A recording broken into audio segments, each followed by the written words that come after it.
लिखे हो गया लिखा हुआ। कल पढ़े थे हम लोग परागन और परागकण के बारे में कल बताए थे। जैसे यहाँ पर शुक्राणु होता है उसी तरह से जो पुष्पी पौधे होते हैं पुष्प में क्या होता है, परागकण होते हैं। परागकण दाना दाना जैसा संरचना कल बताए थे, तो परागकण होते हैं। यह परागकण जिस तरह से यहाँ नर युग्मक है शुक्राणु, उसी तरह से पुरुषों के लिए क्या है, नर युग्मक परागकण। और यहाँ अंडाशय में होता है इसका बीजांड, अंडाणु जिसको कहते हैं, वो कहाँ होता है, इसी अंडाशय में। तो परागकण क्या होता है, तो पराग कोश में, बोल दो, पराग कोश में छोटे छोटे दानों के समान संरचना पाया जाता है, जिसे परागकण कहते हैं। यह जो थैलीनुमा संरचना है, गोलाकार संरचना है, यह कहलाता है परागकोश। परागकोश। और परागकोश में क्या होता है, दानों की तरह संरचना होता है, जिसको क्या कहते हैं, परागकण कहते हैं। कोई दिक्कत? अब परागकण यह परागन है, इन्हें समझना, गलती से लिखे हैं, ये परागन होता है। जैसे यहाँ निषेचन, अगर वह जंतु में है तो क्या कहलाता है, निषेचन। वही चीज अगर पौधों में हो तो क्या कहलाता है, परागन। परागन जंतु में हो तो निषेचन, वही निषेचन अगर पादप में हो, पौधों में हो, तो कहलाता है परागन। परागकणों का परागकोश से निकलकर वर्तिकाग्र में पहुंचने की क्रिया परागन कहलाती है। ये जो परागकण है ये यहाँ से निकल करके किसमें आ जाएगा, वर्तिकाग्र में। तो यही प्रक्रिया क्या है, परागन। क्या है, परागन। परागन कितने प्रकार के होते हैं, दो प्रकार के। कौन सा, स्वपरागन और परपरागन। अगर मान लेते हैं कि यह एक पौधा है फूल का, है ना, अब इस फूल में जो है परागकण होगा, इस पौधे के इस फूल का अपना क्या होगा, परागकण होगा, है ना, और इसका अपना वर्तिकाग्र होगा। अगर किसी एक ही पौधा का, है ना, एक ही पौधे के एक ही फूल का, या फिर अपने पौधे के अन्य फूल में, एक पौधे का परागकण दूसरे फूल में भी जा सकता है ना, इसमें बहुत सारे फूल हैं। अगर इसका परागकण इसी के वर्तिकाग्र में पहुंच जाए, या फिर इसी पौधे के दूसरे फूल में पहुंच जाए, है ना, हवा आया, इसका इसी में आ जाए, तो ये क्या है, स्वपरागन है। क्या है, स्वपरागन। यानी कि एक ही पौधा का जो परागकण है वह उसी पौधे के उसी फूल में या फिर उसी पौधे के दूसरे फूल में जाए, तो वो क्या कहलाता है, स्वपरागन। क्या कहलाता है, परागकण परागकोश से निकल करके कहाँ पहुंच रहा है, वर्तिकाग्र में। परागकण जो है वह परागकोश से निकल करके कहाँ पहुंच जाएगा, वर्तिकाग्र में। एक ही पौधा में अगर यह घटना घटित हो रही है तो ये क्या है, लेकिन अगर दो पौधा है हमारे पास, है ना, अब मान लेते हैं कि इस पौधे के एक फूल का एक परागकण जो है या दूसरे पौधे के फूल के वर्तिकाग्र में पहुंच जाए। इस पौधे का परागकण इस पौधे के इस फूल के वर्तिकाग्र में पहुंच जाए, तो ये क्या है, परपरागन। कोई दिक्कत?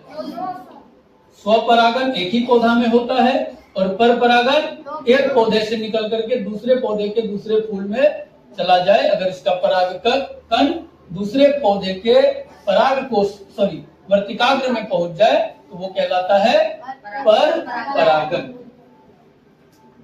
ये हो गया लिखा हुआ, लिखा है इसको, हेडिंग लगाइए, स्वपरागन। क्या है, परागन समझ में आया, परागकण पराग कोश से निकल करके जब कहाँ पहुंच जाए, वर्तिकाग्र में, यही क्रिया, यही घटना क्या कहलाती है, परागन। परागन दो प्रकार के, स्वपरागन और परपरागन। स्वपरागन क्या है, पढ़ो। जब किसी पुष्प के परागकण उसी पुष्प के वर्तिकाग्र या उसी पौधे के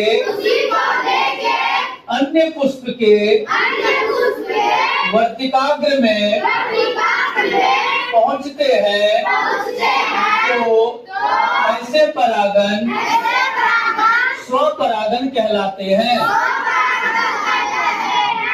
अगर यह एक पौधा है, मान लो इसमें फूल है, बढ़िया फूल है ना, इस फूल का जो परागकण है,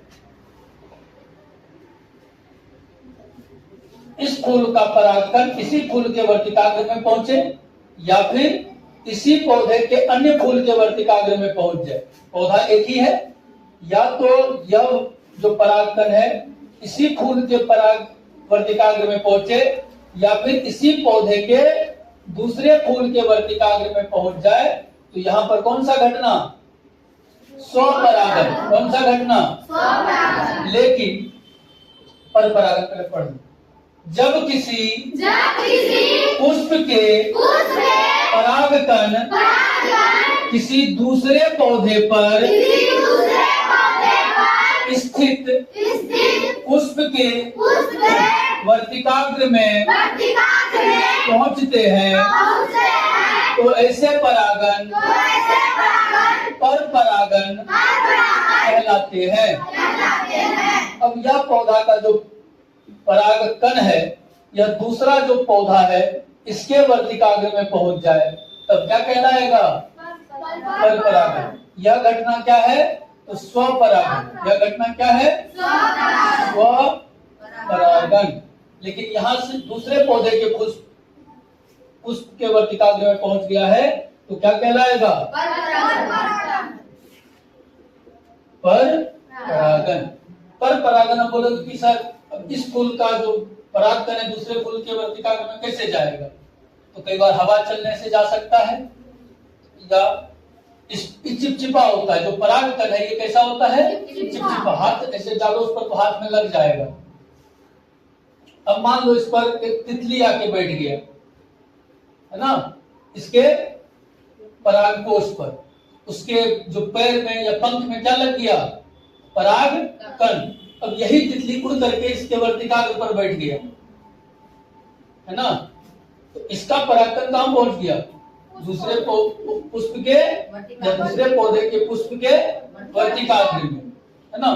इसके लिए जिम्मेवार जो है, जो परपरागन के लिए जिम्मेवार है, वो हवा हो सकता है, पानी हो सकता है, कोई जंतु हो सकता है, इसमें पक्षी भी आ जाएगा, तुम्हारा कीड़ा मकोड़ा भी आ जाएगा है ना। एक तो परागन समझ में आया, परपरागन समझ में आया, स्वपरागन समझ में आया, बहुत बढ़िया। तुम्हारे किताब में भी है क्वेश्चन, स्वपरागन और परपरागन के बीच अंतर बताइए, बता दीजिएगा। एक क्वेश्चन है कि अलैंगिक जनन और लैंगिक जनन में प्रमुख अंतर बताइए। लैंगिक जनन और अलैंगिक जनन कल बताए थे, इसमें अंतर बता दीजिएगा।